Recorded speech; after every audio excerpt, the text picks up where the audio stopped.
श्री असाउद्दीन ओवैसी जी। शुक्रिया मोहतरम चेयरमैन साहब, आपने मुझे बोलने का मौका दिया।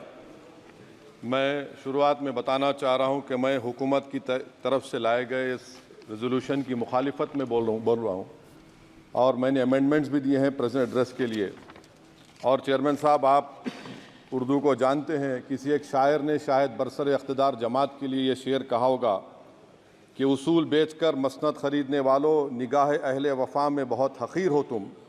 वतन का पास तुम्हें था न होगा कभी कि अपने हिर्स के बंदे हो, बेज़मीर हो तुम।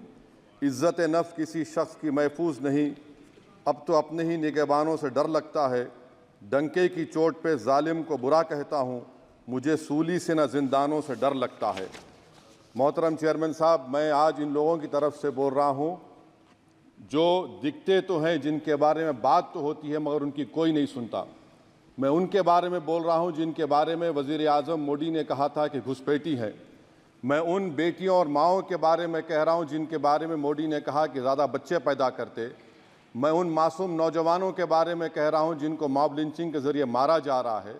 मैं उन बेज़ुबान माँ और बाप के बारे में बोल रहा हूँ जिनकी औलाद आज इस हुकूमत के गलत कानून के चक्कर में जेलों में सड़ रहे हैं।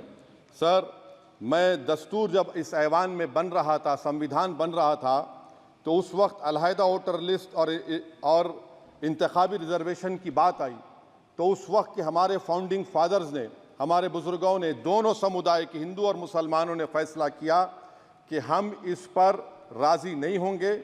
बल्कि उन्होंने क्या कहा था हमारे फाउंडिंग फादर्स ने, उन्होंने मुखालिफत की थी अलहदा वोटर लिस्ट की और इंतखाबी रिजर्वेशन की। उन्होंने कहा था, I quote sir, it is the duty of majority community to ensure that minorities are elected in the representative numbers.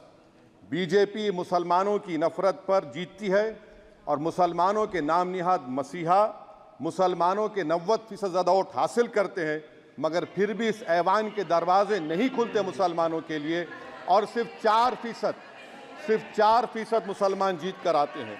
Sir, संविधान सिर्फ एक किताब नहीं है जिसे चूमा जाए, संविधान एक किताब नहीं है जिसे दिखाया जाए, संविधान एक सिंबल भी है, मगर संविधान एक हमारे बुजुर्गों के ख्वाबों की किताब है।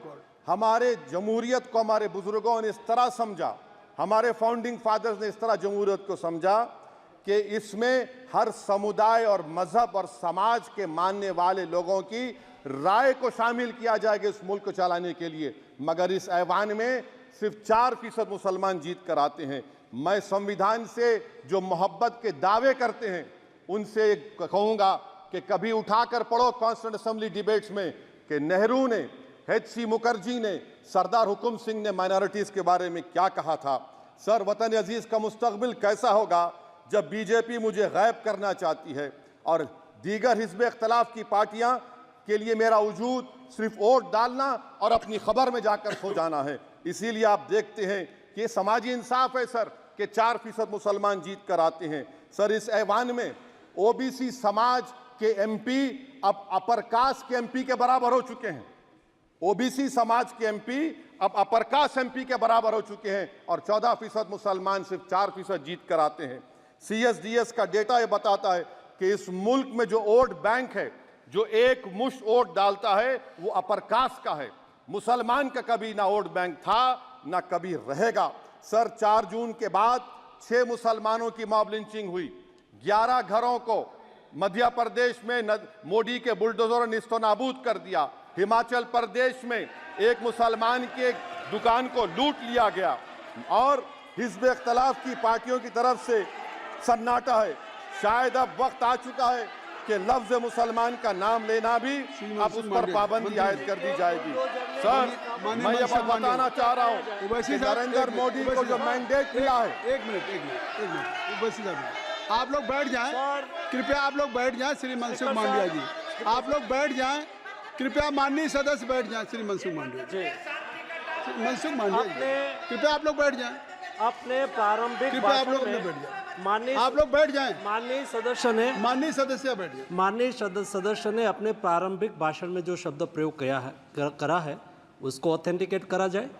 और अभी उन्होंने उल्लेख करा कि मोदी के बुलडोजर ने वहाँ मॉब लिंचिंग करा है उसको भी ऑथेंटिकेट करा जाए। निश्चित तौर से इसको ठीक है ठीक है ठीक है ठीक है ठीक है। उवैसी साहब जब भी कोई बात नहीं सर, आप चेयर पर बैठे हैं जी, इसलिए आप मंत्री जी को पेट में दर्द हुआ, माशाल्लाह, शुक्रिया उनका। नहीं, तो सर मैं ये बोल रहा था, जवाबदेही है अरे ये नहीं, मंत्री इससे बुरी बात क्या है? पेट में दर्द हो सकता है, वो दर्द ये सब ठीक अच्छा है। दर्द हुआ, चलिए दर्द हुआ, दिल का दर्द हुआ।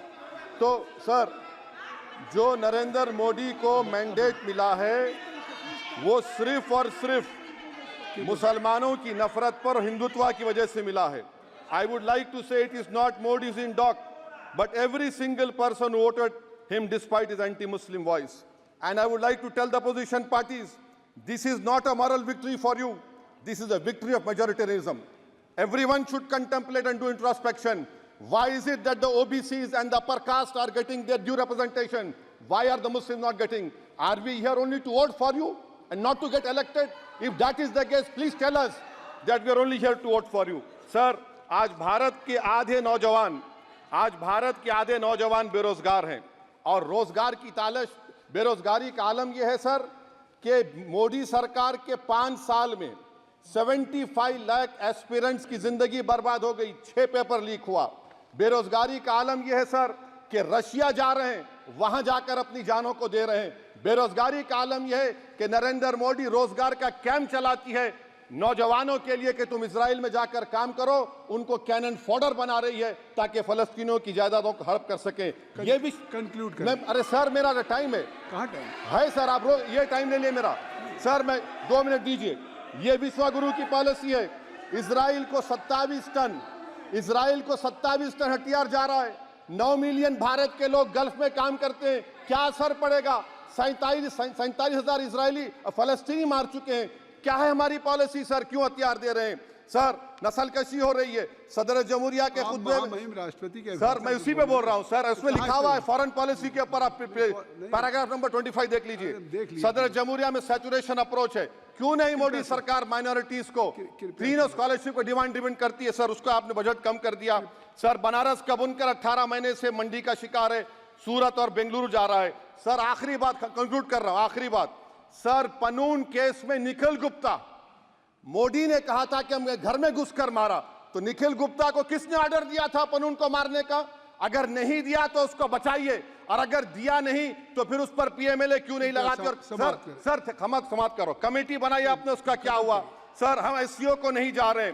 सर मैं आपको बता रहा हूं कि मैं अपनी इस तकरीर को टीपू सुल्तान की नजर, सुनिए सर, अब हो गया, खत्म कर रहा हूं सर। मैं अपनी तकरीर को टीपू सुल्तान के नजर कर रहा हूं। ये टीपू सुल्तान की फोटो है, क्या आप इससे भी नफरत करेंगे सर? ये संविधान में टीपू सुल्तान की फोटो है जिस पर वल्लभ भाई पटेल ने साइन किया, श्यामा प्रसाद मुखर्जी ने साइन किया। ये आपकी नफरत है सर। आखिर में मैं अपनी बात को खत्म कर रहा हूं इस शेर पर कि क्या दिन दिखा रही है सियासत की धूप छांव, जो कल सपूत थे वो कपूतों में आ गए, थे इस कदर अजीम के पैरों में ताज थे, इतने हुए जलील के जूतों में आ गए। बहुत बहुत शुक्रिया सर।